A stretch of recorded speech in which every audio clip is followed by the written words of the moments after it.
শয়তান আল্লাহকে চ্যালেঞ্জ দিয়েছিল, আল্লাহ আপনি তো জান্নাতে ঢোকাতে পারবেন না, এতগুলো জান্নাত কেন বানালেন? জাহান্নাম আরো বেশি হলে ভালো হতো। আল্লাহ বললেন কেন? শয়তান বলে, আল্লাহ এই সবগুলারে আমি ওয়াসওয়াসা দিয়ে মুনাফিক বানিয়ে নাস্তিক বানিয়ে জাহান্নামে ঢুকাবো। আমি চ্যালেঞ্জ দিলাম, ডান দিক থেকে ধোকা দেব, বা থেকে, সামনে থেকে, পেছন থেকে, নিচ থেকে, রগের শিরা উপশিরায় ঢুকে, মাজরাত দাম যেখান দিয়ে রক্ত চলাচল করে ওখানে ঢুকেও আমি ধোকা দেব। তো আপনি জান্নাতে ঢুকাবেন কেমনে? আল্লাহ বললেন, তুমি আমারও চ্যালেঞ্জ দাও, এত বড় সাহস? আমি তো সব রাজার বড় রাজা, মহারাজা। চিৎকার করে বলেন ঠিক কিনা? মহারাজার সাথে চ্যালেঞ্জ দেয়া যায় না।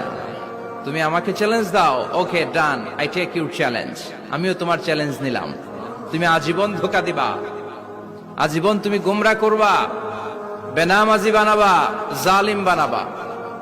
কিন্তু আমার বান্দা কোন তাফসীরুল কোরআনের মাহফিলে এসে, কোন এক ওয়াক্তের নামাজে মসজিদে ঢুকে, অথবা মাঝরাতে ঘুম ভেঙে গেলে তাহাজ্জুদের জায়নামাজে চোখের পানি ছেড়ে যখন ক্ষমা চাইবে, আমি সব গুনাহ মাফ করে দেব, তুই কি করবি?